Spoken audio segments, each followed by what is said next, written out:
Nadismaya ang PNVF sa hindi pakikipagkooperasyon ng mga ibang club team sa ikakabuti sana ng ating Philippine National Team at ang malaking plano at vision ni Coach De Brito para sa women's volleyball ng Alas Pilipinas. Lalo na ngayon na unti-unti nang nagkakaroon ng momentum ang kupunan.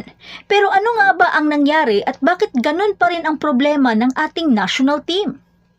Pero bago pa man ang lahat, kung hindi ka pa nakapag-subscribe, please like and subscribe at pakispike na rin sa bell button para laging updated sa mga volleyball ganap. Pinapalakas ni Coach George Souza De Brito ang pangangailangan ng pambansang kupunan na tugunan ang matagal ng problema na humahadlang sa kanilang progreso. At ang 2 linggong pagsasanay sa Japan at ang darating na mga laban sa CV League ay layunin na mapabuti ang performance at chemistry ng kupunan. Kaya kailangan nilang magkaroon ng mas maraming oras, lalo na sa mga manlalaro na magkasama upang maisagawa ang maaaring makadagdag sa sistema na naaangkop sa kupunan. Kailangang buo at magkaisa ang Philippine National Team, pero ito pa rin ang nagiging malaking problema nila at naniniwala ang team captain na si Gia de Guzman na sa pag-unlad ng maaaring makuha mula sa pagpapanatiling buo ng core ng Alas Pilipinas ang patuloy na pagkakaisa upang ma-develop ang longevity, chemistry at strength ng kupunan. Lalo na ang Alas Pilipinas ay magkakaroon ng 2 linggong training camp sa Japan simula sa July 14 bago makaharap ng kupunan ang mga karibal sa SEA Games sa CV League sa Agosto. Pero may hamon sa pagpapanatili ng mga manlalaro. Ang panatilihing sama-sama ang mga manlalaro ay naging problema para sa mga high-profile na pambansang programa tulad ng basketball at volleyball, lalo na sa mga talentong pinermahan sa mga professional na club o team ng paaralan. Kaya nananawagan si De Brito ng kooperasyon mula sa mga fans, club teams, kumpanya, UAAP at PVL boards upang payagan na hindi maputol ang pagsasanay para sa mga miyembro ng national team. Sa kasalukuyang kupunan, ang mga standout na sina Ea Laure at Jen Yerba ay hindi pinahintulutan ng kanilang PVL club na Cherry Tigo na sumali sa training ng Philippine National Team. Kaya naging mahirap ito lalo na sa posisyon ni Don Macandili dahil wala itong kapalitan. Kaya temporary naging libero ang middle blocker na si Cherry Nunag. At binibigyan din ni De Guzman ang kahalagahan ng consistent at gradual reinforcement upang maitayo ang isang matatag na kupunan. Sa kabila ng pagtuon sa SEA Games 2025, pinaprioritize ni De Brito ang pagpapaunlad ng kasalukuyang player pool at pagpapalawak nito. Layunin na mapunuan ang agwat sa mga top regional teams tulad ng Thailand, Vietnam at Indonesia sa pamamagitan ng dedikasyon, paghahanda at pagpapalakas ng mga manlalaro. Dahil ang mga kalaban nila ay hindi rin basta-basta, kaya para kay Gia, kailangan din nilang magsama ng mas matagal para mabuo ang chemistry at connection ng bawat isa na susi sa matagumpay na kupunan. Inamin ni De Brito na ang Thailand, Vietnam at Indonesia pa rin ang nangungunang 3 squad sa rehiyon.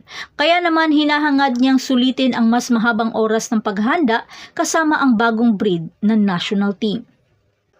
Ang estratehikong paraan ni Coach De Brito ay nagpapakita ng kahalagahan ng pagkakaisa, patuloy na pagpapabuti at suporta mula sa lahat ng mga sanggunian upang itulak ang women's national team sa tagumpay sa mga regional at international na kompetisyon.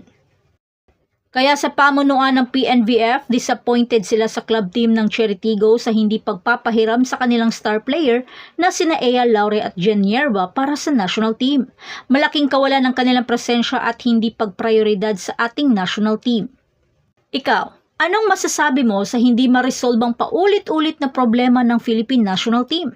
Noon pa man ay talagang pahirapan na sa pag-pull out ng mga players, kaya naaapektuhan palagi ang preparasyon sa training para sa national team. At yan na ang lahat para sa ating update ngayon.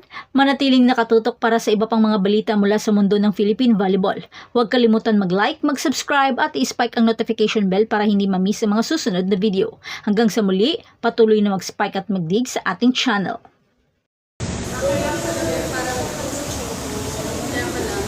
Good morning, B. Laban. Ano na?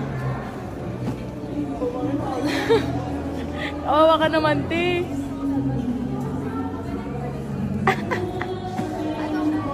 Look.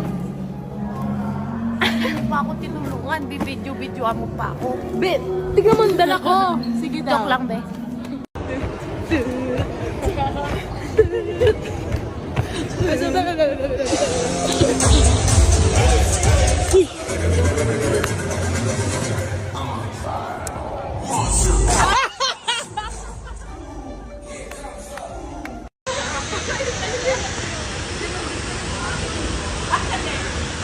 Ate Gia. Say hi. Coach. Ay. A picture.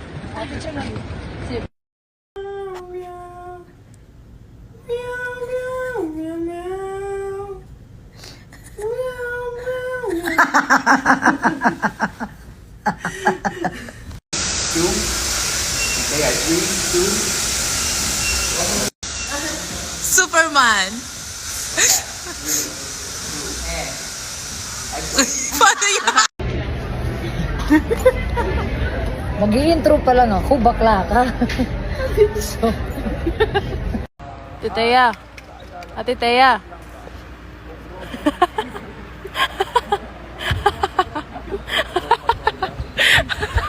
Aray ko.